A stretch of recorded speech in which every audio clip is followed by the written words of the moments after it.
dalam era di mana ia akan berterusan Tun Mahathir memberikan kritikan kepada PMX, kepada lawan-lawan politiknya, agar diberikan penghormatan kepada seorang yang jadi Perdana Menteri cukup lama dan seorang yang berumur 98 tahun. Tak sepatutnya seorang pemimpin politik, sama ada muda ataupun tak muda, panggil dia dengan istilah-istilah itu.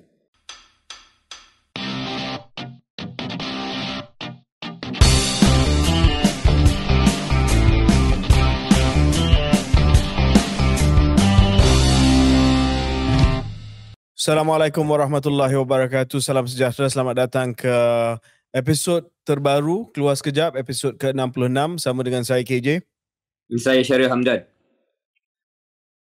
Where are you? Di Singapura.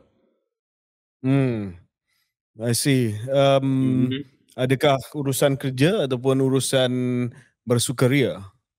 Urusan kerja. Bukan urusan berjoli. Bukan urusan joli. Bukan urusan joli. Oh, joli. Okay. Ya. Syaril, hari ini kita rakam pada 15 hari bulan November. Hari ini adalah hari kemerdekaan Palestin. Ya, mungkin ada yang tanya Palestin masih lagi dijajah, kenapa ada hari kebangsaan Palestin. Tapi 15 hari bulan adalah hari di mana pada tahun 1988 pengisytiharan kemerdekaan Palestin telah pun dibuat oleh pengerusi Palestine Liberation Organisation PLO pada waktu itu. Allahyarham Yasser Arafat, Chairman Arafat, declared in Algiers in 1988 the independence of a Palestinian state on the 15th of November. Justru pada 15 hari bulan November digalakkan untuk kita menyatakan solidariti kepada warga Palestin dengan memakai baju berwarna hijau. Saya tahu sebelum penonton mungkin anticipate saya akan tanya kenapa Syaril tak pakai baju hijau. Saya difahamkan Syaril pakai stokin hijau. Bukan hanya saya pakai stokin hijau, tetapi lebih penting daripada itu, saya hanya dapat tahu tentang kempen pakai baju hijau ni selepas saya dah sampai kat Singapura dan saya tak pack baju warna hijau. Tak sempat. Tapi solidariti saya tetap sudah tentu bersama dengan sudah pasti. Palestin. Yes, absolutely, 100%. Syaril, episod kali ini kita nak mula dengan seperti biasalah, bila kita buat satu episod yang blockbuster, yang ada interview ataupun yang menjemput seorang tetamu yang istimewa. Sebelum ini dah ramai yang kita jemput, daripada menteri-menteri besar sehinggalah Tengku Mahkota Johor. Episod yang terakhir kita sempat untuk menyampaikan satu interview bersama dengan Yang Amat Bahagia Tun Dr. Mahathir. Saya rasa banyak benda yang kita nak unpack. Ada juga banyak soalan yang telah pun dihantar kepada Sekretariat Keluar Sekejap yang nak tanya reaksi Syaril dan saya berkenaan dengan interview dengan Tun Dr. Mahathir. Syaril, sebelum kita pergi kepada pandangan dan juga soalan-soalan daripada pendengar dan penonton Keluar Sekejap, episod bersama dengan Tun Mahathir 2 jam 20 minit. Tapi waktu kita rakam episod tersebut, saya tak rasa macam 2 jam 20 minit waktu kita interview dia. Sebab bila kita tengok running clock yang ada di depan kita, terkejut. Tiba-tiba dah sampai sejam dan kita nak kena pergi kepada segmen politik. Sampai 2 jam dan kita nak kena pergi ke segmen antarabangsa. Dan banyak komen juga yang mengatakan bahawa mereka tak sangka 2 jam boleh lalu dengan begitu cepat bila mereka mendengar dan menonton episod Keluar Sekejap. Apa pandangan Syaril tentang episod dengan Tun Mahathir? Mandangkan Syaril mungkin dah ada 2-3 hari selepas rakaman episod tersebut untuk reflect, untuk memikir tentang reaksi Tun dan juga mungkin reaksi Syaril sendiri terhadap respons yang diberi oleh Tun yang mungkin tak dapat diberi secara spontan, sebab kadang-kadang bila kita buat interview ni untuk makluman pendengar dan penonton, ada benda yang kita tak sempat nak react spontan sebab kita tak sempat nak proses apa yang dia cakap tu, dan kita terpaksa carry the conversation. Jadi ada banyak benda yang kita terpaksa proses selepas tamatnya interview. Bila kita tengok balik baru kita faham ataupun baru kita tangkap apa yang nak disampaikan oleh tetamu kita. Anyway, over to you, Syaril. Ya, sebelum saya ulas tentang apa kita lihat respon penonton dan pendengar, soalan KJ yang asal ialah apa pandangan saya ataupun apa respon saya, apa respon kita lah kami berdua. Untuk saya, macam KJ katakan, tidak semua komen yang datang daripada tetamu kita, apatah lagi bila tetamu kita adalah Tun Dr. Mahathir, yang kita akan memberikan reaksi di situ juga. Tapi bagi saya, KJ, bukan sebab kita kena ambil masa untuk proses, tapi personally sebab orangnya adalah yang amat berbahagia, Tun Dr. Mahathir. Dan orangnya adalah seorang yang jauh lebih berusia daripada kita.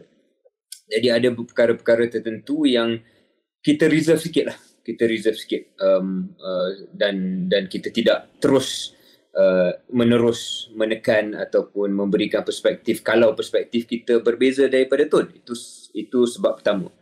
Sebab kedua, KJ, saya merasakan dalam keluar sekejap ni, antara objektif kita apabila kita panggil tetamu untuk memberikan peluang kepada tetamu itu memaparkan sifat dan sisi mereka yang genuine, yang autentik.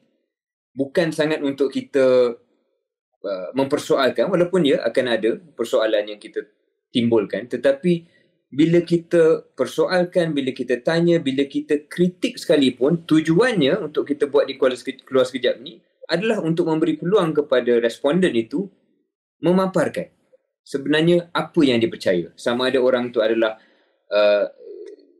Menteri Besar Kedah, ataupun Tengku Mahkota Johor, ataupun bekas Perdana Menteri kita selama 22 tahun dan 22 bulan.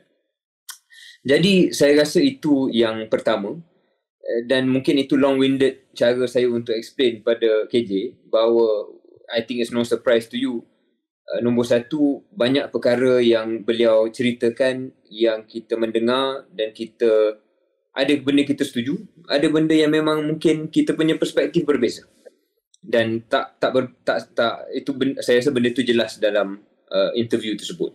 Tetapi KJ, yang membuatkan saya belajar dalam pengalaman beberapa hari lepas bersama dengan Tun ialah I saw first hand, saya nampak secara terus betapa decisive, betapa tegas dan yakin Tun Mahathir terhadap kepercayaan dia.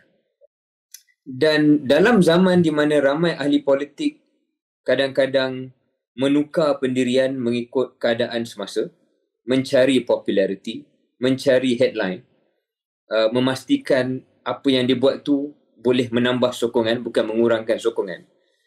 Saya ada rindu pada sifat kepimpinan macam Tun Mahathir, yang walaupun mungkin ada sebahagian saya tak setuju dengan dia, tetapi saya yakin yang dia amat-amat tegas dengan pendirian dia dan dia tak akan berubah semata-mata dia tengok orang berubah ataupun dia tengok trend berubah. And I think we need more politicians like that. Ya, saya setuju sebab kalau nak dikatakan apakah jenis politician Tun Mahathir, saya dalam episod yang lepas telah memperkenalkan perkataan iconoclast, seorang yang sentiasa mencabar institusi yang sedia ada ataupun pemikiran yang menjadi pemikiran arus perdana pada waktu itu.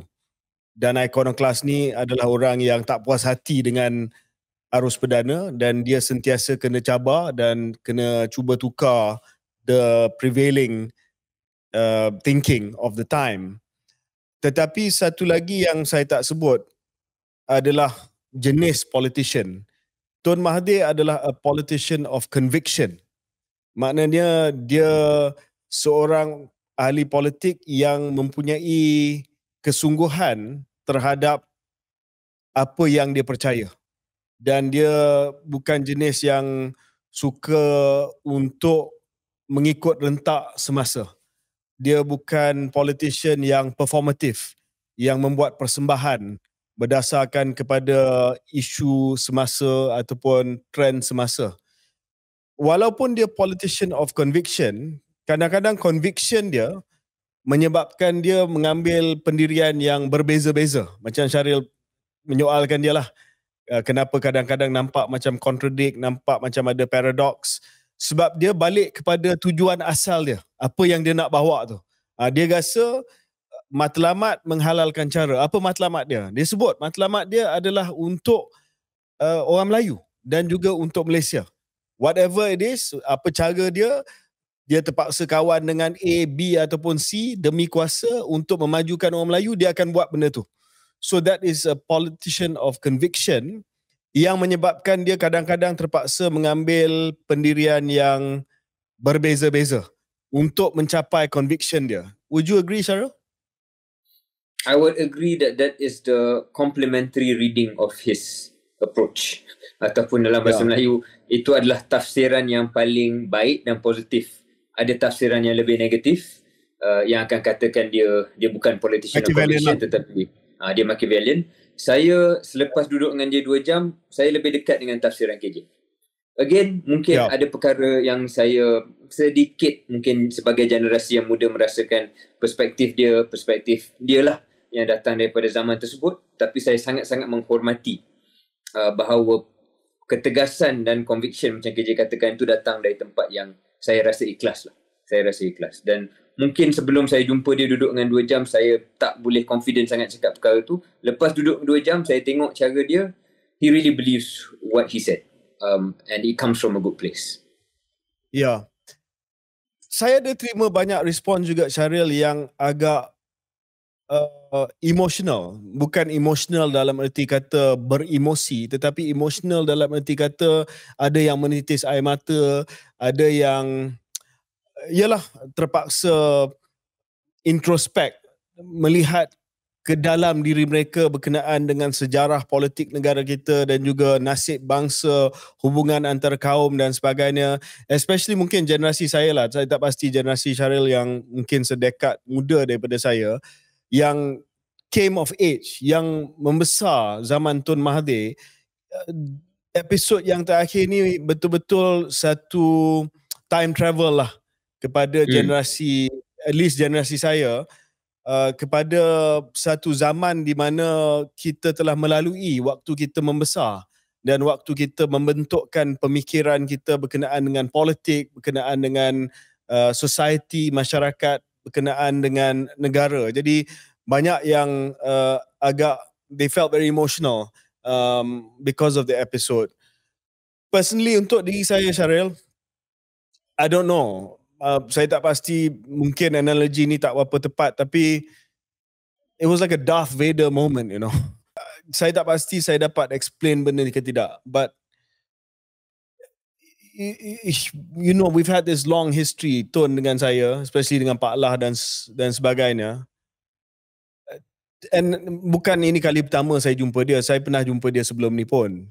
Tapi ini kali pertama yang kita confront benda yang dia cakap terhadap saya, yang saya terpaksa mendengar daripada usia saya 20-an. I mean, it took a lot out of me, you know, Syaril, the interview. Saya tak pasti Syaril perasan ke tidak, but untuk tanya soalan-soalan, especially the now famous soalan, you know, kenapa Tun tak suka saya, dan saya menggalakkan semua yang mendengar keluar sekejap, kalau kau ada masalah dengan siapa-siapa, tanya aja kenapa kau tak suka saya. Because Malays, we don't really ask that question, right? Dalam masyarakat Melayu ni, kita avoid confrontation. Kita ada masalah dengan orang pun jarang sekali kita kata, apa masalah kau dengan aku ni, kan? Especially bila that level. So I mean, yeah, it was a lot. It was a lot. Dan saya rasa Syaril, Tun pun terkejut. Sampai dia punya jawapan pun serious, half serious, we're not sure. Dan ada banyak discrepancy juga dalam jawapan. Contoh bila tanya pasal Pak Allah, dia kata dibatalkan semua keputusan 3-3 tu dalam 2 minggu. Saya cek balik, contohnya jambatan tu, jambatan Bengkok tu dibatalkan beberapa tahun selepas Pak Allah jadi Perdana Menteri, sebagai contoh. Dan so saya rasa dia pun tak expect soalan tu. Dia expect kita akan avoid benda tu. Dengan pendekatan yang penuh kemelayuan, kita tak akan cakap tentang elephant dalam bilik tu. But I went for it, and it was I guess a lot for me. Do you feel more liberated? Saya tak pasti. Saya rasa lebih liberated. Liberated ni dibebaskan daripada belenggu kebencian or not. Tetapi saya rasa ada sedikit sebanyak closure sebab dia sendiri yang cakap masa that interaction tu. Saya tak pasti Syaril tangkap ke tidak. Dia kata, let's not discuss this anymore lah. So I took that as a cue. Dia, Tun yang cakap, bukan saya yang back down, tapi Tun yang cakap, So I took that as a cue. Sebagai orang yang lebih berumur, dia kata, that's it. I guess, but with Tun you never know. Maybe dalam sehari dua ni dia akan tweet benda yang against me. I don't know. It's the one thing is Tun is unpredictable. Tapi and to have the opportunity to say to him, jangan dengar cerita orang. Pak Allah also was his own man that had his own ideas, that decided urusan negara kita berdasarkan kepada pandangan dia sendiri, dan dia tak nak jadi seorang yes man. I thought there was some, bukan nak kata closure sekali lagi, tetapi at least ada sedikit sebanyak perbincangan yang telah pun meredakan keadaan pada waktu itu. Syaril, saya nak tanya sebab saya di pihak saya, Tun depan saya, Syaril di sebelah saya. Syaril detect ataupun kesan apa-apa animosity, apa-apa rasa tegang ataupun rasa kebencian antara saya dengan Tun tak? Nothing. Saya tidak dapat detect apa-apa. Kalau kita tak tahu, katakanlah saya tiba-tiba datang daripada alam lain dan tiba-tiba datang duduk di situ, dan saya tidak tahu sejarah antara Tun dan KJ, saya takkan bayangkan bahawa ada apa-apa sejarah yang gelap ataupun sejarah yang sedikit tegang antara kedua-dua individu itu.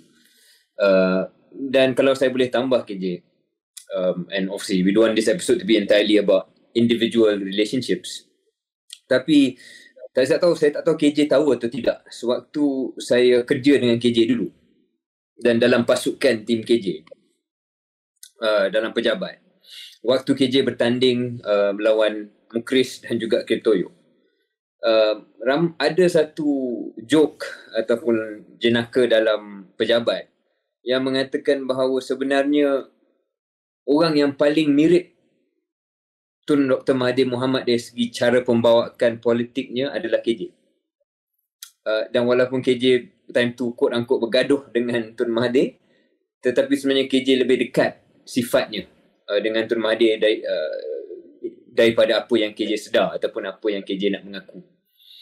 Dan kalau KJ kata tadi closure, saya duduk sebelah KJ pada interaksi-interaksi tersebut, dan saya gemar sedikit melihat bahawa ada camaraderie, ada penghormatan.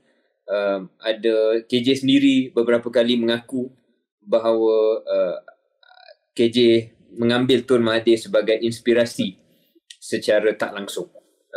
So there's also a full circle for me as a third party observer. I mean, saya pun tak nak panjangkan benda ni, tapi mungkin masing-masing ada preconceived notion. Saya pun tak faham, dia kata mertua yang bantu. I also don't know siapa yang dimaksudkan. By the time saya lawan Mukris, as you know, Syaril, my own mother-in-law had passed away, so I'm not sure who he meant. But anyway, so those things are all blurred, and I think, many years have passed, banyak tahun telah pun berlalu, and kita dah ada certain image of the other person. Oh, dia ni so and so, and my view to him was in a particular way. So I thought, yalah, walaupun benda tu agak tak selesa, untuk audience dan penonton pendengar mungkin dia nampak benda ni sebagai combat sport, seronok lah KJ dengan Tun Mahathir belaga kan. But I mean, It wasn't like that. It wasn't like that. And secondly, I didn't go into it like that, right, Syaril? Saya tak masuk ke interview tu nak settle a score ataupun nak letakkan dia dalam keadaan yang tidak selesa. Dan saya rasa dia pun sama juga. Tun pun sama juga. So bagi mereka yang suka tengok orang gaduh ni, I guess, they didn't benda get tu that. tak berlaku dan itu bukan pendekatan kita kat Keluar Sekejap macam saya sebut tadi. That's not the point. It's not to settle any personal scores at all. It's ni cuma Syaril, penghayatan kita secara individu. Syaril, bila saya baca komen-komen penonton dan juga pendengar kita, saya nak angkat podcast ni sebagai satu bahan rujukan yang penting sangatlah. Saya rasa dalam apa saja yang kita buat, kita kena berwaspada kepada a sense of self-importance. Kita rasa apa yang kita buat ni yang paling hebat. Tapi secara sedikit sebanyak, apa yang kita buat dekat podcast ni ada juga sumbangan nilai sejarah dia.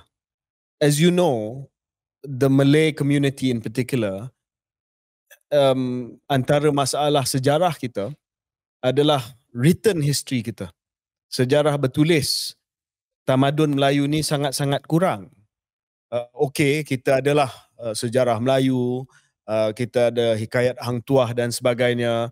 Tetapi bila kita kaji balik kepada sejarah ketamadunan Melayu, ramai yang akan membuat rumusan bahawa mungkin selain daripada abad ke-20, antara kelemahan sejarah Melayu adalah the lack of written history. Kita oral history. Kita banyak kepada sejarah yang disampaikan secara lisan.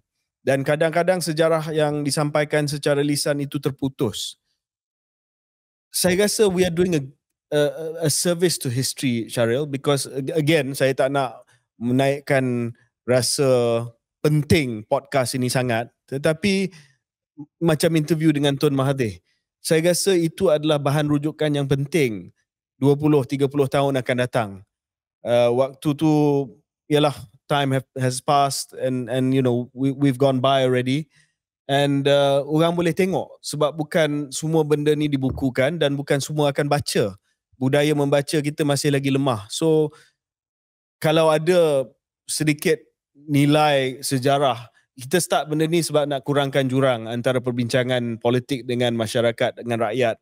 Saya rasa satu lagi matlamat, Syaril, is to always also remember that sumbangan Keluar Sekejap kepada sejarah nanti sebagai marker, sebagai tanda kepada zaman kita. So satu hari nanti orang boleh rujuk kepada video kita ni dan dia boleh faham apa yang berlaku pada waktu itu di Malaysia. Ya, amin. Saya mengharapkan perkara itu berlaku. Ya, sama macam KJ, bukan kita nak self-oriented ataupun feel so self-important. Tetapi bukan seorang dua yang mengatakan kepada saya dan bukan seorang dua yang komen dalam ruang komentar bahawa ini episod yang mungkin akan dilihat pada masa depan. Bukan hanya kita buat wawancara dengan seorang negarawan, tetapi kita buat dengan cara dan kita mendapat sambutan oleh negarawan tersebut untuk memberikan respon dengan kaedah, dengan cara dan dengan penghayatan yang mungkin jarang dibuat ataupun tak pernah beliau buat dalam konteks seperti ini. Malah KJ mungkin tak keterlaluan kita kongsi, kita dapat maklum balas daripada pasukan Tun sendiri dan tanpa terlalu ke dalam butiran daripada ahli keluarga Tun sendiri yang message dan memberikan satu respon positif bahawa mereka sendiri suka melihat betapa terbuka dan betapa Tun dapat memberikan perspektifnya dengan cara dan dalam kaedah, dengan kaedah yang baru yang mungkin ramai orang tak pernah nampak selama ini. Dalam 2 jam boleh duduk go through topics in great depth. Syaril, mungkin saya nak bawa kepada komen daripada penonton kita dan pendengar kita, Haziq Hussein. Dan soalan ini saya rasa soalan yang bagus sebab tak perlu kita baca banyak sangat soalan. Haziq dia berjaya untuk merangkumkan banyak benda dalam soalan dia. Saya baca apa yang Haziq Hussein telah tulis. Bagi saya perjuangan Tun adalah necessary even if it's a bit hardcore. Bitter truth tentang sifat segelintir Melayu. Tun membuat ramai terasa kerana statement yang menyebut Melayu secara am, dan dia lepas tu dia tuju kepada Tun. Dear Tun, we are evolving. I'm sure the next generation of leadership will defend our Malay Bumi rights in this land while striving for unity between races. Thanks to the foundation you laid, we owe you a lot. So Haziq ni dia cuba ceritakan bahawa dia faham, dia berterima kasih kepada asas perjuangan Tun nak memajukan orang Melayu dan kaum Bumiputera di Malaysia. Pada masa yang sama, dia nak jaga perpaduan di kalangan kaum di Malaysia. Dan dia tak nak melihat bahawa kemajuan dan perjuangan untuk orang Melayu dan orang Bumiputera comes at the expense. Adalah sesuatu yang menyebabkan hubungan kaum itu semakin lemah dan semakin retak. Kalau saya boleh masuk KJ, dalam erti kata lain, apa yang Haziq katakan adalah perspektif Haziq dengan Tun Mahathir mungkin berbeza, tetapi Haziq sangat-sangat berterima kasih atas jasa Tun Mahathir. Dan saya rasa itu juga pendirian saya. 99% the same. The views may be different, tapi kita takkan ada di tempat sini tanpa sumbangan orang macam Tun dan generasi dia. Okay, another one, mungkin Syaril nak juga bagi response daripada Yusof Hashim 8622. His political strategy is the ends justify its means, whether it is right or wrong. Itu tafsiran dia lah. He was a doctor and wanted to be a lawyer. As a doctor, he was trained to be a problem solver for his sick patient. And as a lawyer, he has to do the same with social problems. From the podcast, he has all the answers for dismissing his deputies and his rival politicians and believes that he is dead right in doing so. He is a strategist to make sure he gets what he wants and is consistent all the way. But the public and listeners can form an opinion on him as a PM for 22 years. His answer on his failure to win in Langkawi is a good example. To conclude, his strategy is to make the Rakyat believe that he is above all others and any offender will be prosecuted. This podcast revealed his real characteristic both in speech and body language. Basically, Yusof Hashim nak kata dia ni rasa dia saja yang betul lah. Ya. Dengan cara saya sendiri, saya ada bertanya soalan yang sama kepada Tun kalau KJ ingat. Saya kata seolah-olah semua orang lain salah. Point saya lah macam Tun saja yang betul lah kan.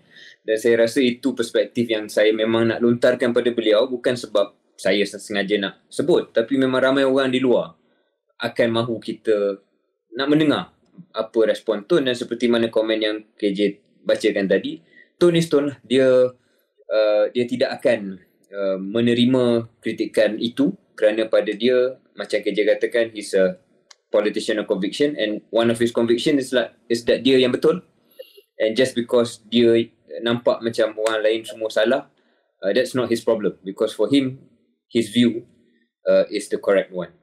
Mungkin ada satu benda yang kita tak dapat sentuh ataupun tak dapat tanya dalam wawancara 2 jam tu KJ, which maybe I wish I had asked, or one of us had asked. Adakah sebarang kekesalan oleh Tun?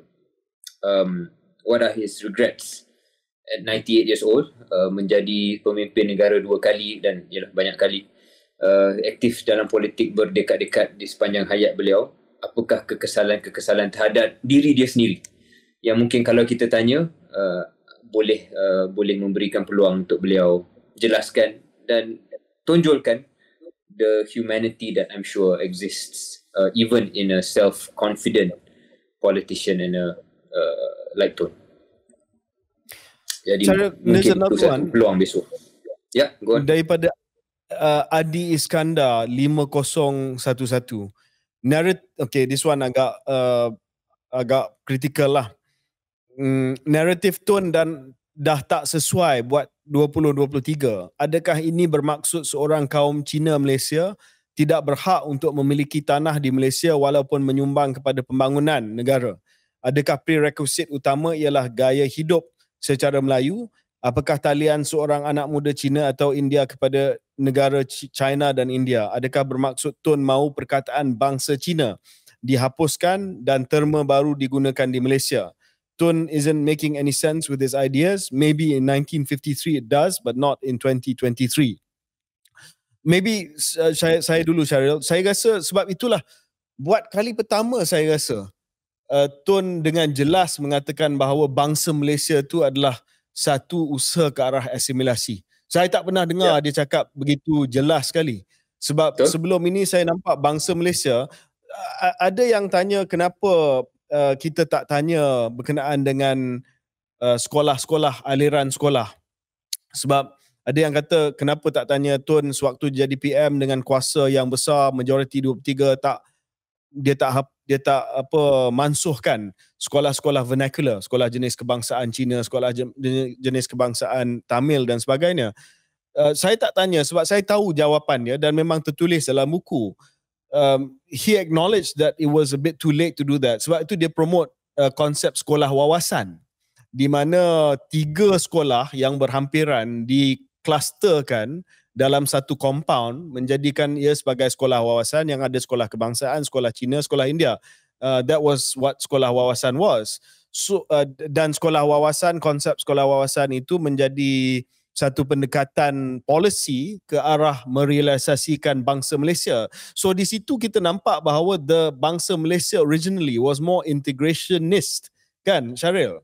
And then this is the first time yang kita dengar bahawa actually what he had in mind ataupun what he now has in mind adalah bangsa Malaysia yang lebih berasimilasi seperti mana yang berlaku di Indonesia, di mana kalau di China pun kalau kita tak tengok paras rupa dia, kita dengar nama dan juga bahasa dia, kita rasa dia adalah Indonesian sebab dia dah assimilate kepada bangsa pribumi Indonesia. Ya, sama macam KJ, saya rasa ini ialah sama ada kembali kepada kedudukan dan posisi asal Tun dalam hal ini ataupun ia adalah satu endpoint yang beliau tiba kepada konsep asimilasi bersamaan dengan bangsa Malaysia. Kerana waktu kita mula-mula dengar konsep bangsa Malaysia, sama ada integrationist ataupun berbentuk yang tidak melihat budaya Melayu sebagai budaya satu-satunya budaya induk yang perlu diikut oleh orang lain. Sebab dalam berti kata lain itu asimilasi. Bagi mereka yang mungkin confused, what we mean by asimilasi ialah ataupun apa yang Tun maksudkan. The difference between assimilation and integration, can you just do an explainer? Yeah. So asimilasi dalam konteks definisi Tun contohnya ialah kaum-kaum yang bukan Melayu perlu menyesuaikan diri dengan budaya induk Melayu. Seperti mana Tun sebutkan tempoh hari, orang semua boleh jadi Melayu lah. Ini tolak tepi sekejap definisi Melayu dalam perlembagaan yang menyatakan agama Islam.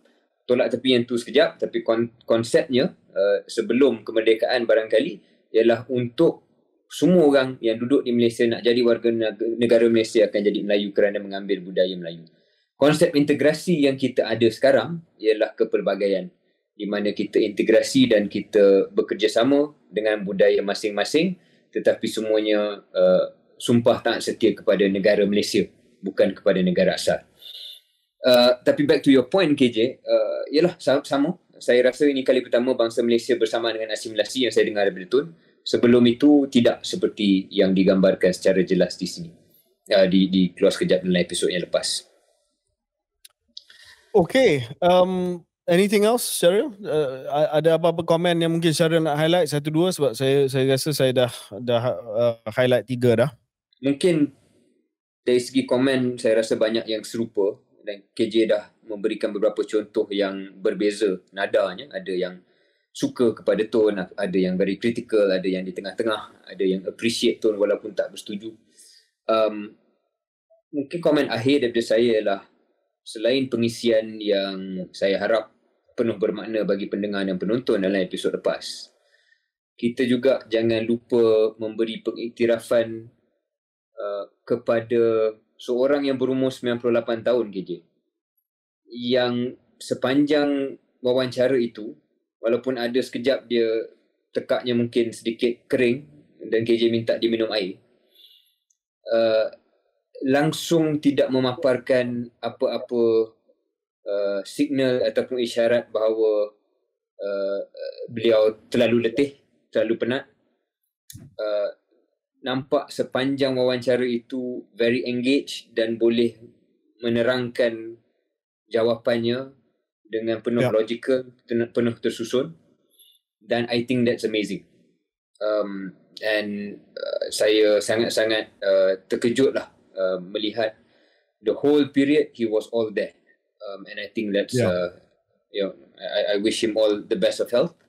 Dan saya nak juga mengatakan KJ, antara benda yang saya ambil peluang sekarang, antara benda yang saya paling tak suka lah, apabila lawan-lawan Tun dalam politik, termasuk dalam UMNO sewaktu saya aktif dalam UMNO, panggil dia dengan panggilan-panggilan atau ada yang sebut saka, dan dalam komentar-komentar pun saya masih lihat istilah-istilah itu.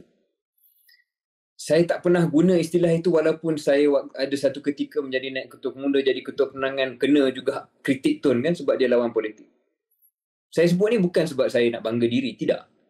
Tapi saya berharaplah dalam era di mana ia akan berterusan Tun Mahathir memberikan kritikan kepada PMX, kepada lawan-lawan politiknya, agar diberikan penghormatan kepada seorang yang jadi Perdana Menteri cukup lama dan seorang yang berumur 98 tahun.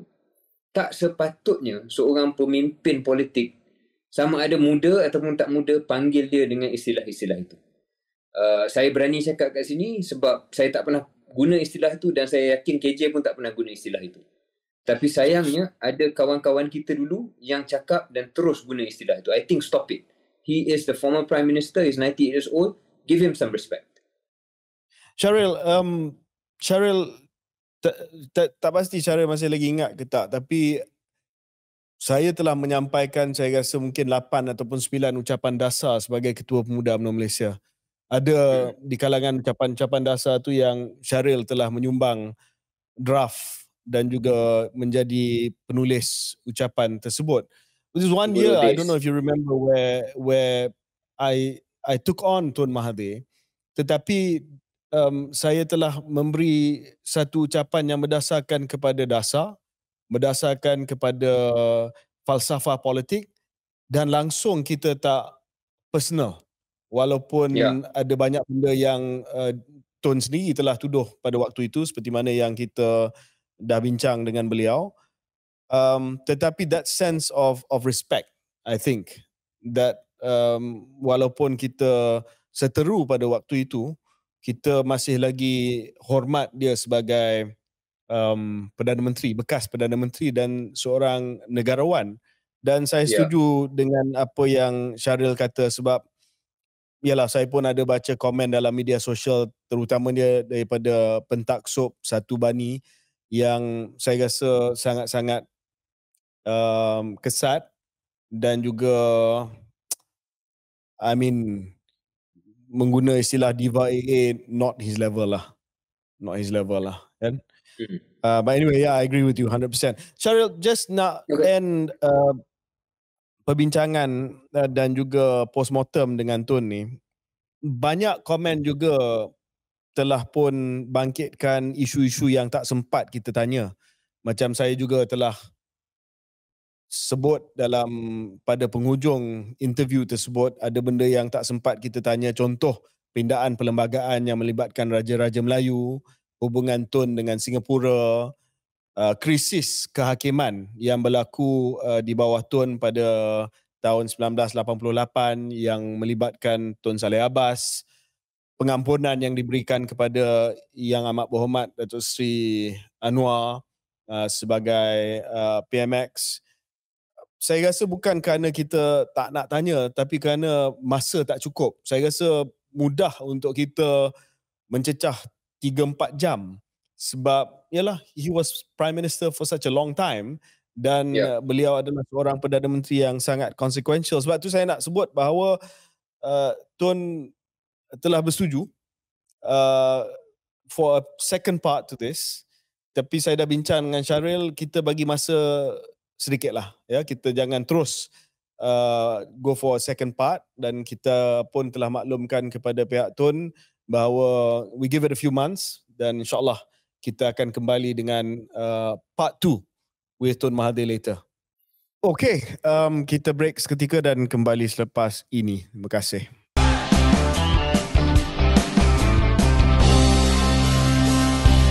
Selamat kembali ke episod ke-66 podcast Keluar Sekejap.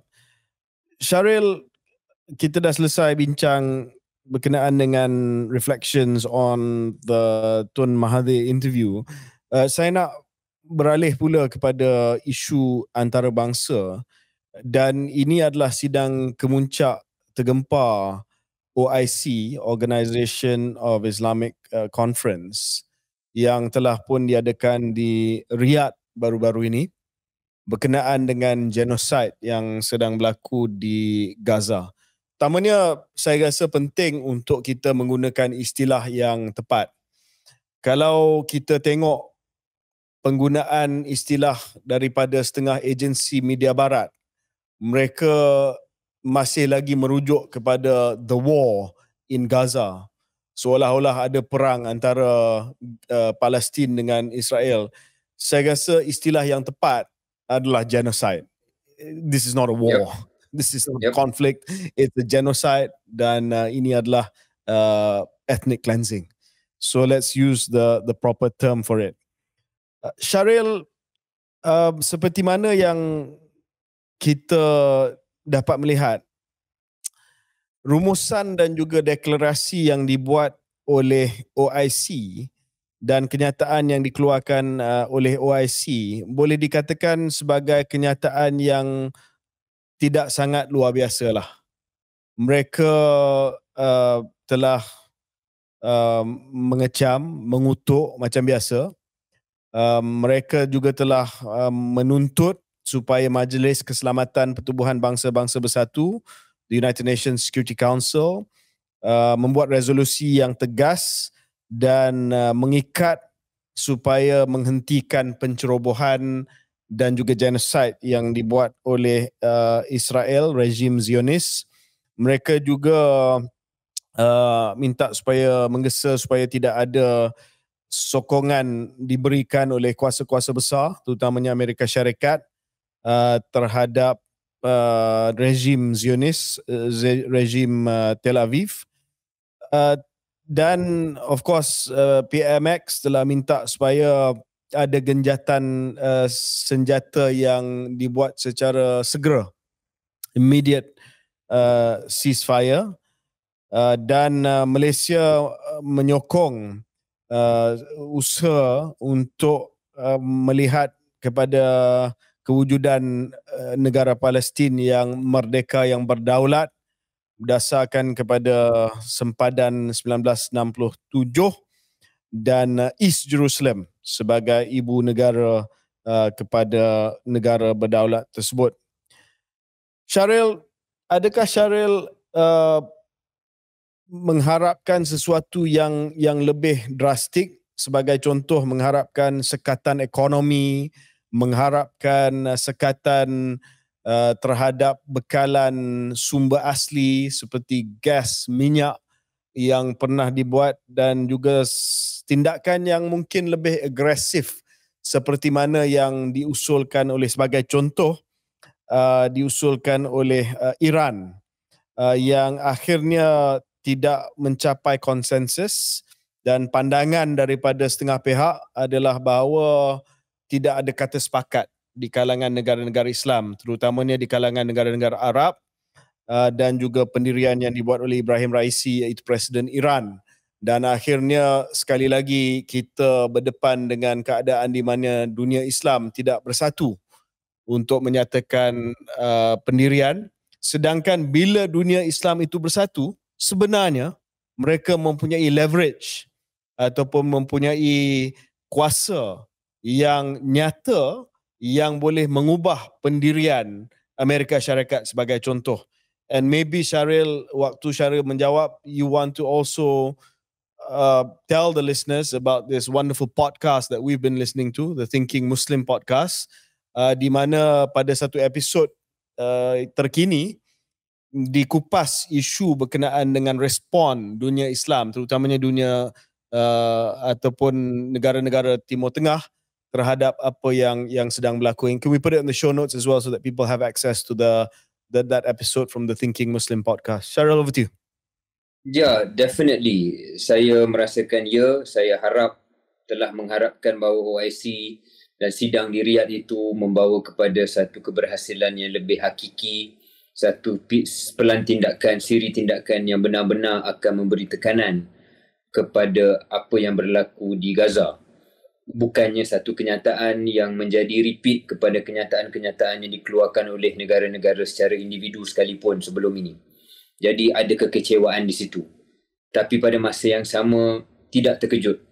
Kerana seperti mana KJ terangkan, sekali lagi trend ini seolah-olah jelas bahawa dunia Islam dan negara-negara Islam tidak mampu bersatu untuk Palestin.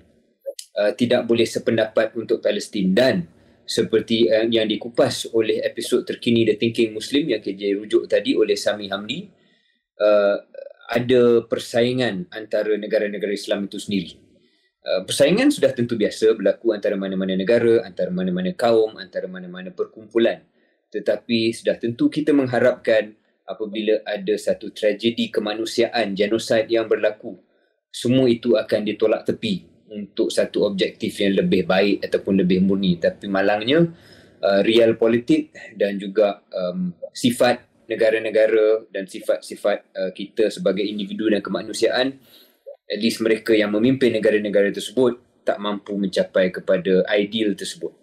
KJ, selain daripada podcast The Thinking Muslim yang saya mengharapkan semua dapat dengar, bukan hanya orang Muslim tetapi pendengar-pendengar dan penonton keluar sekejap yang bukan Muslim, kerana episod itu terutamanya tidak sangat menyentuh tentang Islam ataupun ajaran Islam secara langsung, tetapi lebih pada analisa geopolitik tentang negara-negara Islam. So sangat-sangat recommend episod itu. Satu lagi ialah seorang tokoh agama yang saya jumpa bersama dengan KJ di Amerika Syarikat, Numan Alihan, yang memberi khutbah di Melbourne 4 atau 5 hari yang lepas, KJ. I'm not sure if you've seen it. Satu khutbah Jumaat barangkali ialah khutbah Jumaat yang beliau berikan yang lebih menyentuh kepada ayat suci Al-Quran, tapi memberi pesanan berlandaskan tafsiran ayat suci Al-Quran tentang ujian yang Allah Subhanahu Wa Taala berikan kepada manusia, baik ujian apabila ada kesusahan ataupun ujian apabila kuasa diberikan kepada orang Islam, bagaimana orang Islam menggunakan kuasa itu. Dan beliau memberikan penceritaan daripada zaman Nabi Musa alaihissalam, Fir'aun, dan bagaimana apabila orang Islam diberikan kuasa, apabila Fir'aun tidak ada, ujiannya juga akan tiba. Adakah kita menjadi pemimpin yang adil ataupun kita juga menjadi pemimpin yang zalim? Sebab kalau kita tahu, dan KJ juga tahu, apa yang berlaku di zaman itu adalah the Israelites.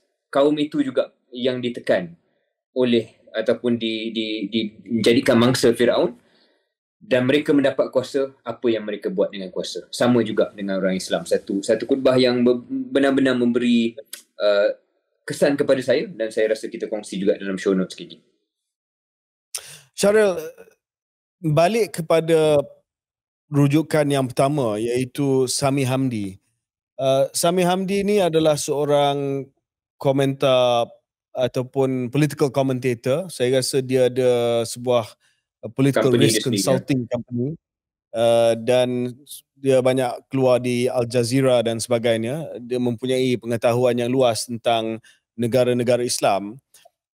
Salah satu take away ataupun rumusan yang saya tertarik daripada podcast Thinking Muslim tu adalah betapa, at least sekarang lah, betapa sensitifnya dan betapa peduli dia pemerintah-pemerintah negara-negara Islam terhadap uh, sentimen rakyat mereka sendiri.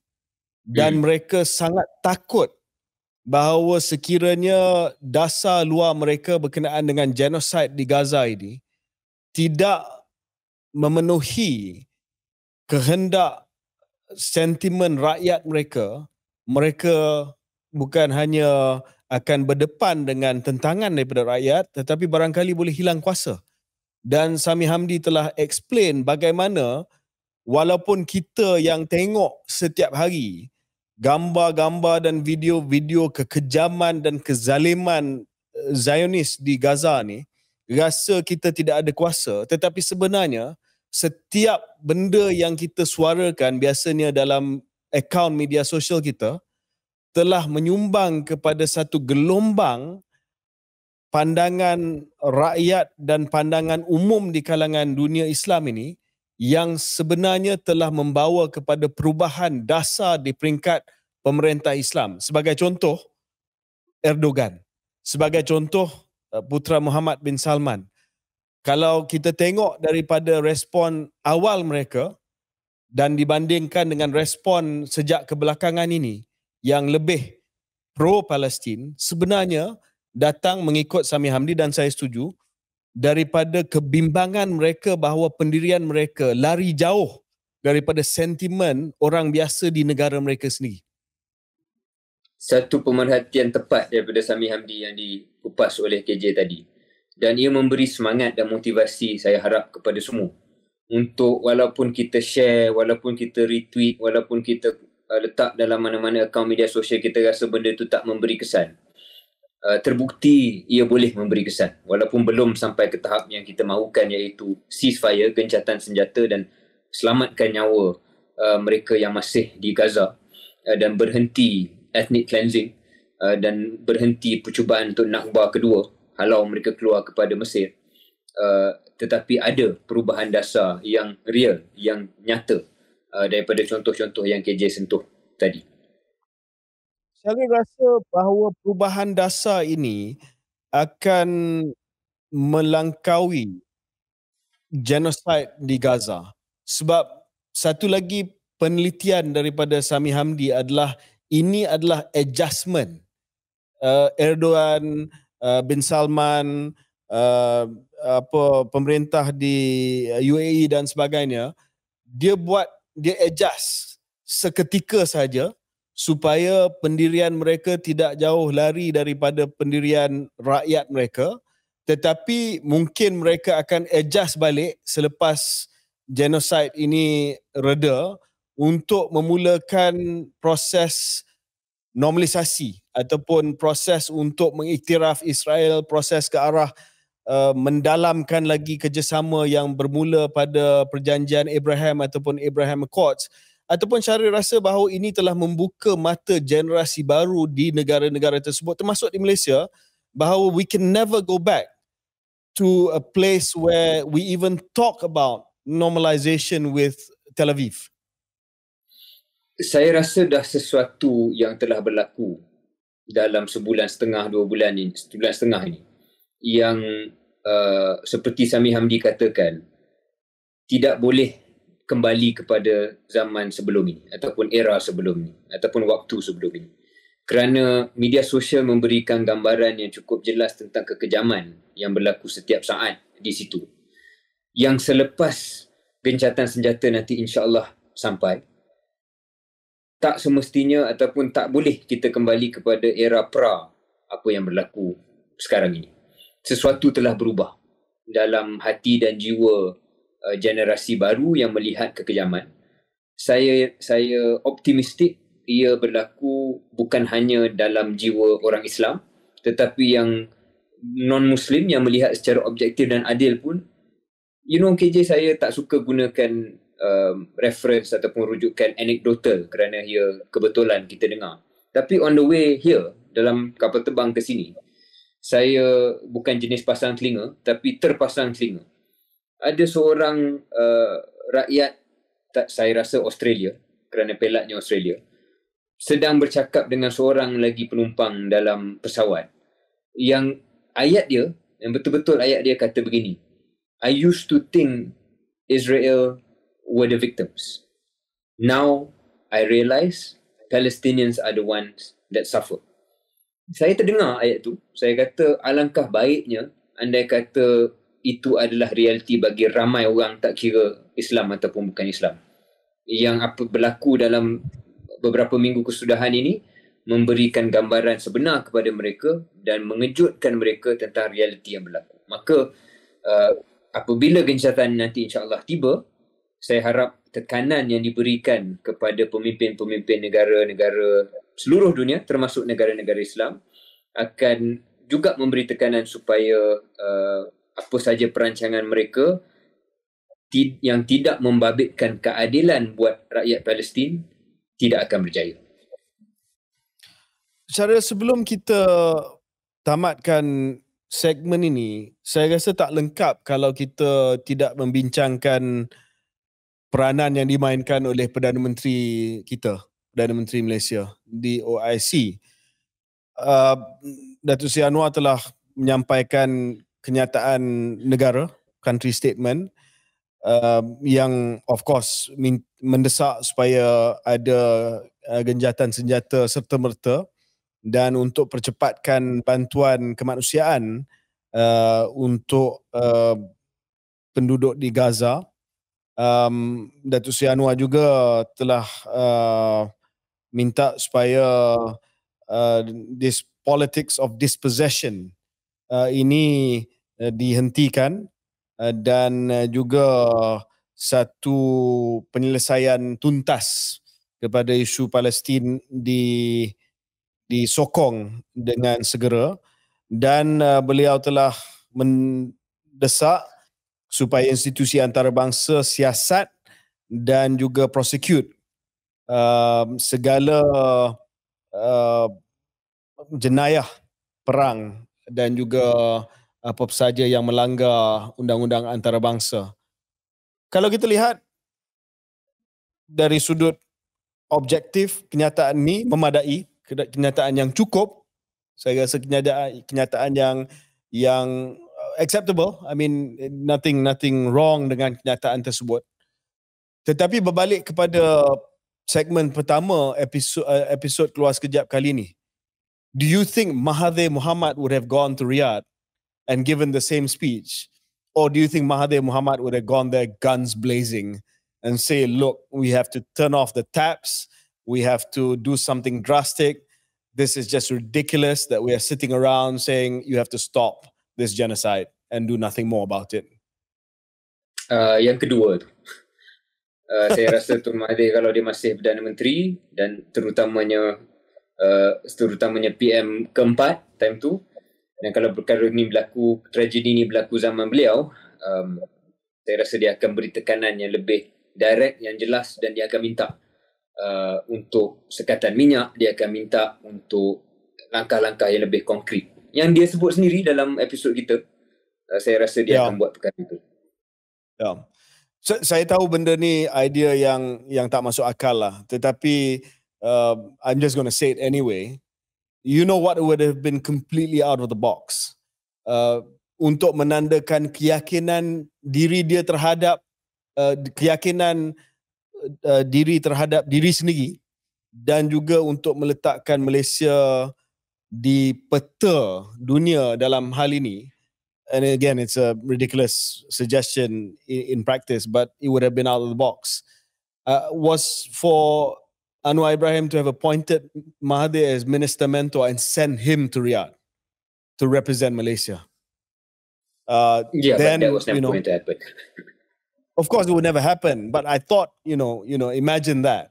This because kita kena akui bahawa bila Malaysia pergi ke persidangan OIC, kalau pemimpin biasalah, dia punya gravitas dia lain. Tapi kalau macam Syaril kata, especially berkenaan dengan isu Palestin ni, kalau Mahathir Mohamad masuk dalam dewan tu, dia punya gravitas lain sikit. Of course, it's not going to happen lah, but Just putting it out there. Anyway.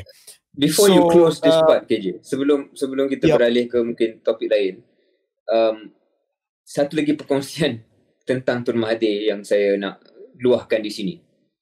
Pada umur 98 tahun, barangkali di senja kehidupan beliau, kita dah melihat legasi Tun Mahathir di mata sesetengah rakyat Malaysia. Ada yang suka, ada yang sangat-sangat tak suka. Saya ada sedikit kegembiraan melihat bahawa walaupun kita tak langsung mahu apa yang berlaku di Gaza sekarang, tetapi ia secara tak langsung dan secara kebetulan memberikan peluang dan platform kepada Tun Mahathir bukanlah kembali relevan kerana beliau sentiasa relevan, tapi mengingatkan rakyat Malaysia bahawa dalam hal ini he was unrivaled dan tiada lagi individu Malaysia, bukan hanya Perdana Menteri, tidak ada seorang pun rakyat Malaysia yang ada gravitas macam KJ katakan, yang ada mendapat penghormatan sama taraf seperti mana Tun Mahathir dalam dunia Islam. And I'm happy that at 98 he has a chance to reassert his identity as a fighter on this issue. Yeah, and maybe just one last point from me, Syaril. Just ini observation yang lebih luas kepada dunia Islam lah. Saya rasa selepas isu yang berkaitan dengan Palestin ni, if there's one thing that we have to invest in as the Muslim world is really into science and technology. Because inilah saya nampak untuk masa depan, bukan saja sekarang, adalah senjata yang sangat-sangat ampuh. One reason why kita masih lagi mengikut rentak dan naratif negara-negara barat adalah kerana kita terbelakang dari segi sains dan teknologi. And this fits into the Mahathirian worldview perfectly. Bahawa this is what we need to do to catch up. Bukan hanya genjatan senjata, bukan hanya sekatan bekalan minyak dan gas dan sebagainya, tetapi untuk menguasai sesuatu supaya kita tidak bergantung harap kepada dunia barat. Remember what Sami Hamdi said, the 3 reasons why Arab Saudi sebagai contoh nak ada normalization dengan Israel, dengan rezim Tel Aviv. Satu, of course, strategic considerations vis-a-vis Iran. Yang kedua, kejayaan wawasan 2030, antaranya kurangkan kebergantungan kepada minyak dan lebih kepada sains dan teknologi.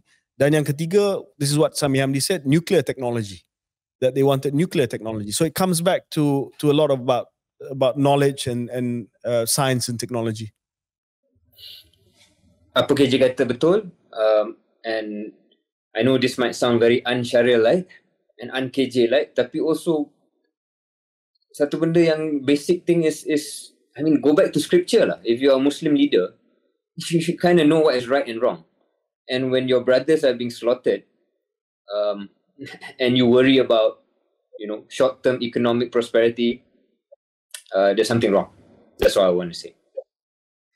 Okay, kita break seketika dan kita kembali selepas ini dalam segmen yang terakhir.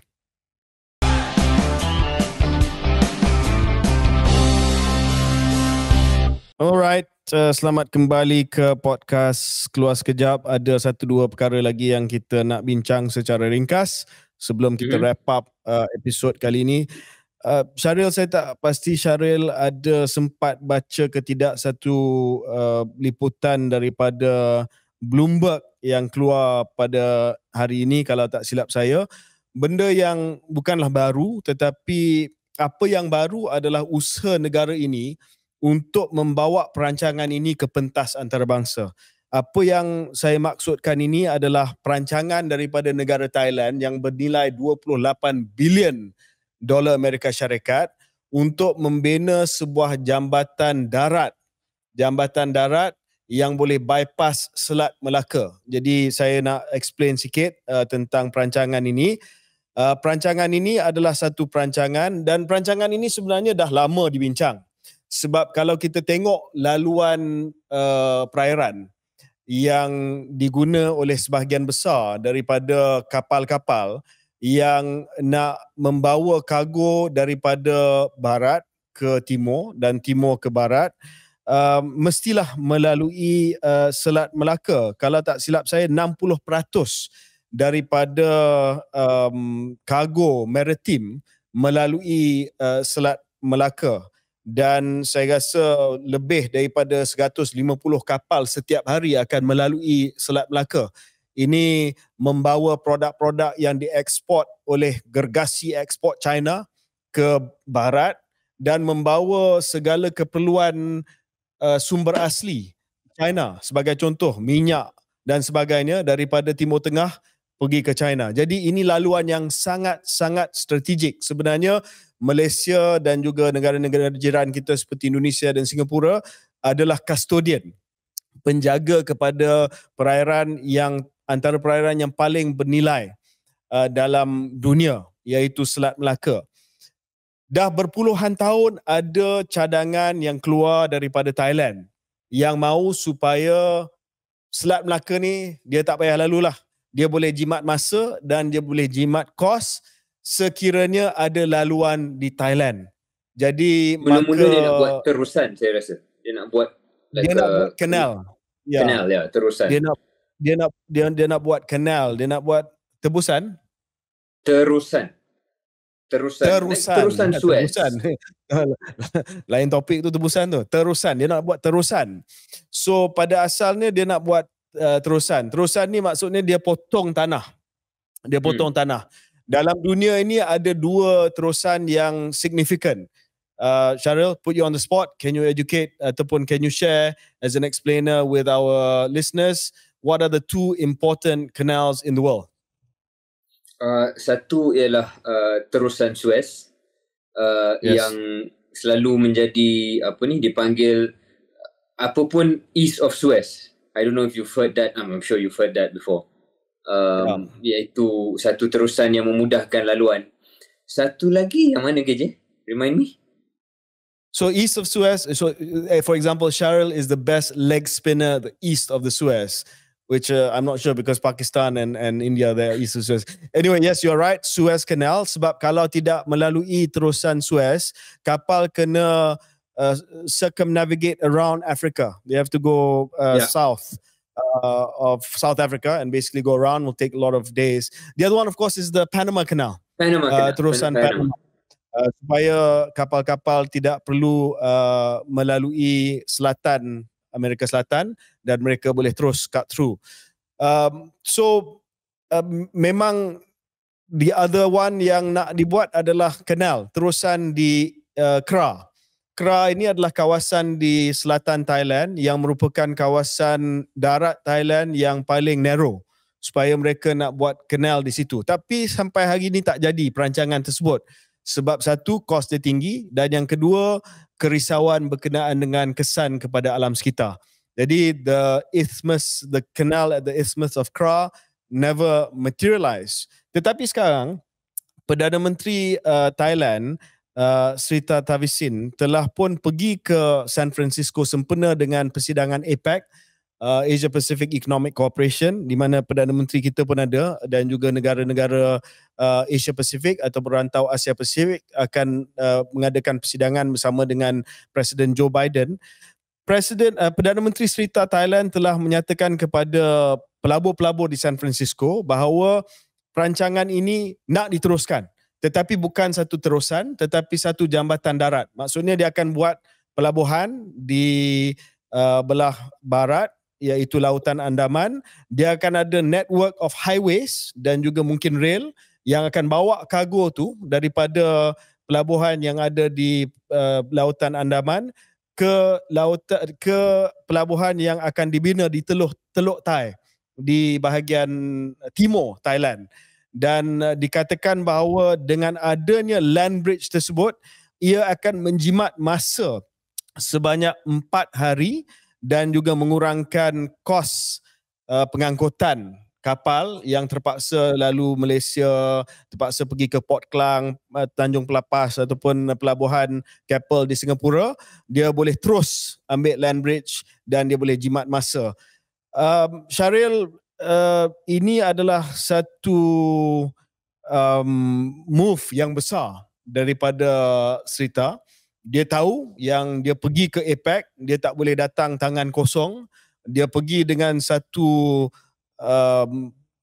manuver yang besar, satu manuver bukan hanya manuver ekonomi yang besar, tetapi satu manuver geopolitik yang besar.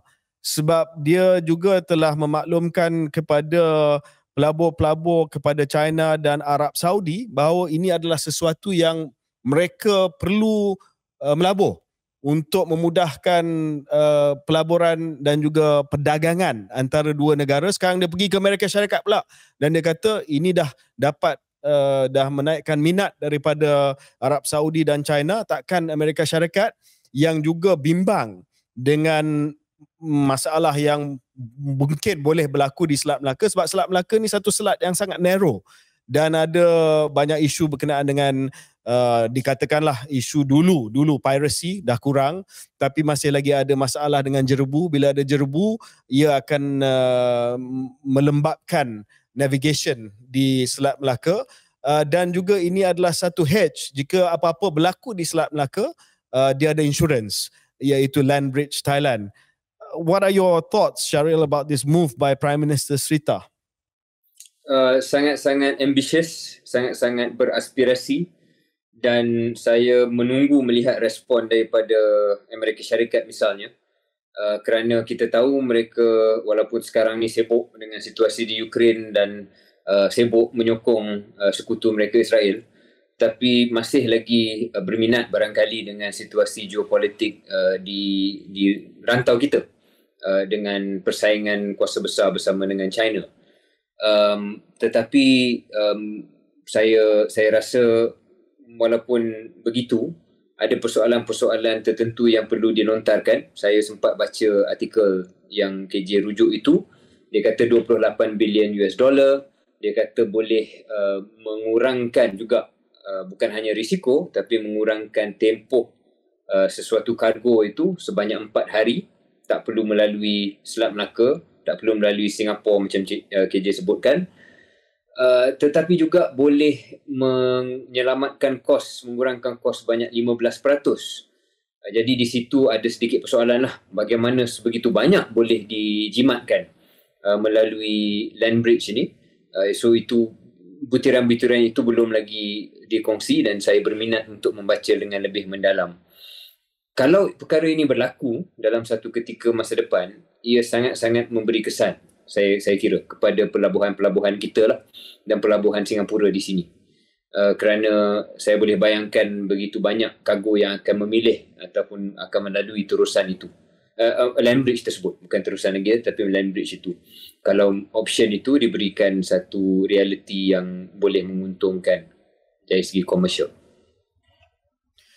Ya, Syaril, ada dua perkara yang saya nak sentuh tentang perkara ni. Yang pertama adalah saya pun tak berapa pasti dari segi penjimatan yang dicanangkan oleh Perdana Menteri Thailand itu. Sebab mengikut apa yang saya dah baca, pandangan daripada persatuan-persatuan logistik dan sebagainya, sebenarnya penjimatan yang dapat diperolehi mungkin tidak tinggi sangat, sebab akhirnya mereka yang buat transshipment mengakui bahawa bukan mudah untuk ambil kargo daripada kapal, keluarkan kargo itu, letak atas lori itu kena bawa kargo itu daripada pelabuhan yang ada di Lautan Andaman di pantai barat Thailand ke pantai timur ke Teluk Thai dan load balik kargo itu. Dan mereka kata kalau ada penjimatan kos, mereka tak nampak ada penjimatan kos yang besar. Kalau ada penjimatan masa pun, dia tak nampak penjimatan masa yang besar sebab dia katakan 4 hari. Nak buat operasi itu semua akan ambil 2-3 hari. Dan lainlah kalau kita sebut tentang terusan Suez. Jarak antara terusan Suez dengan Cape of Good Hope, iaitu selatan daripada Afrika Selatan, sangat jauh. Jarak daripada selatan Thailand dicadangkan land bridge ni kepada Teluk Malacca Strait dan juga Singapura, Johor, Singapura dan sebagainya, bukanlah jarak yang jauh. 4 hari Jadi lah. lebih kurang begitu. So saya nampak bahawa ini adalah satu hard sell daripada Thailand, melainkan ini adalah geopolitical play. Seperti mana yang saya kata tadilah, Srita akan cakap dengan China bahawa Selat Melaka ni banyak didominasi oleh Amerika Syarikat ataupun didominasi oleh negara seperti Singapura yang rapat dengan Amerika Syarikat. Jadi kamu perlu kepada satu terusan yang kamu boleh kontrol. Ataupun dia pergi kepada Amerika Syarikat dan kata you perlu satu hedge, satu insurance kepada kebergantungan kepada Malacca Straits of Malacca. Why not buat dengan Thailand? Kalau you tak buat dengan Thailand, China akan dominasi land bridge ni. So mungkin dia tengah buat geopolitical bargaining lah dengan dua-dua negara tersebut.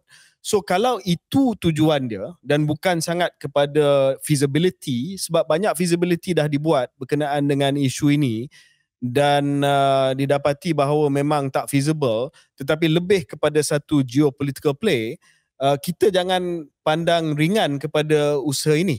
Ya, walaupun kita rasa bahawa the Malacca Strait is still not too congested, masih lagi ada ruang untuk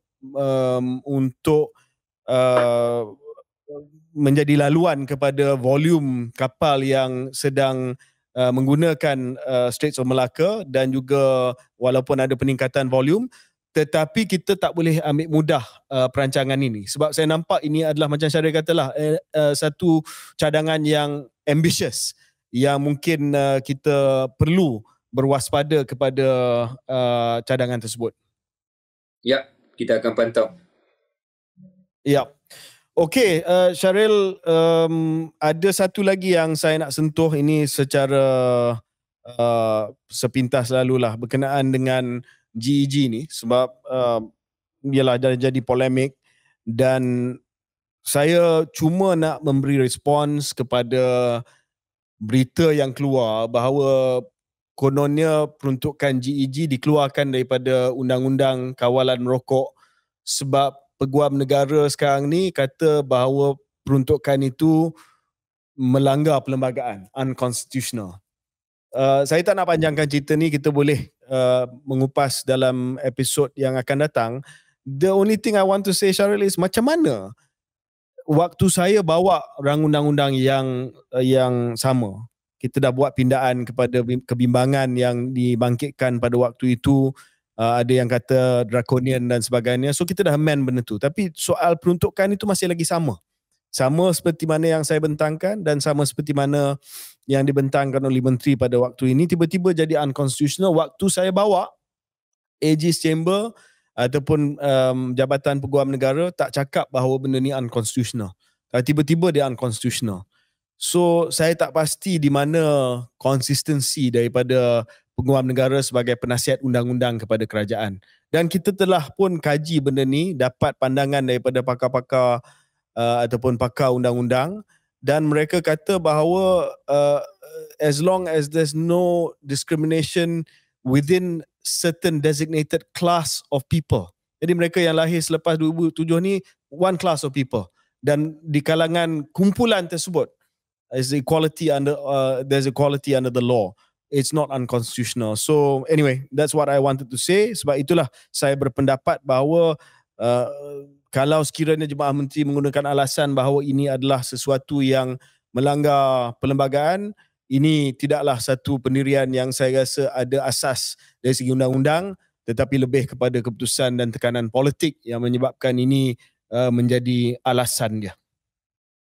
Saya rasa kalau mereka nak tukar pendirian, patut jujurlah apa yang mendorong pada pertukaran itu. Sebab seperti KJ, saya tak nampak logik soal melanggar perlembagaan. Tapi kalau melanggar perlembagaan pun, banyak je benda kita boleh pindah perlembagaan. So maknanya bukan itu yang menjadi masalah, tetapi kerajaan hari ini sendiri mungkin tidak minat kepada konsep GEG itu. So just be honest lah, what is it you don't agree with, kan? Daripada menggunakan alasan yang sebenarnya tidak, bagi saya tak berapa jujur. Yep. Syaril, kalau tak ada apa-apa lagi, saya ucapkan selamat bertugas di Singapura. Hari Ahad ini kita akan merakam episod ke-67. Saya rasa tak adalah kita nak simpan sebagai surprise. Kita akan mengundang sahabat keluar sekejap, collaborator kita, Dr. Ong Kian Meng, OSK untuk Ventures. sekali lagi bersama untuk memberi pandangan berkenaan dengan isu-isu ekonomi terutamanya, dan mungkin dia nak bagi maklum balas sikit lah tentang apa yang Dr. Mahathir sebut tentang DAP dalam interview tersebut. Dan kita juga akan menjemput siapa dia, Sarah? Kita akan menjemput ahli ekonomi Bank Dunia untuk Malaysia. I think that's what his designation is, lead economist for Malaysia for the World Bank. Apurva Sani. Okay. Ya, jadi pakar ekonomi Bank Dunia yang berpenggalan ataupun yang berada di Malaysia sekarang ni akan bersama dengan kami di Keluar Sekejap untuk membincangkan terutamanya perancangan jangka masa panjang dan juga masalah structural ekonomi Malaysia. Jadi kalau ada soalan yang nak ditanya, sebab saya menjangkakan Syaril nanti banyak perbincangan kita menjurus kepada isu ekonomi untuk episod yang akan datang, sila tulis di ruang komentar dan kita akan mengambil kira sewaktu kita bincang nanti. Sedikit lagi KJ sebelum kita tutup episod ini. Sedar atau tidak, sudah hampir setahun pilihan raya 15 dan hampir setahun pembentukan kerajaan Madani. Barangkali akan ada episod dalam masa terdekat ni kita buat review sedikit KJ, saya rasa. Tentang prestasi kerajaan, apa yang baik, apa yang mengecewakan, dan juga mungkin juga refleksi tentang Keluar Sekejap antara kita berdua before we call it the end of the year, sebab mungkin kita nak break sedikit pada hujung tahun nanti. Setahun sudah berlalu, Madani muncul kembali. Okay, alright. Okay, alright, see you.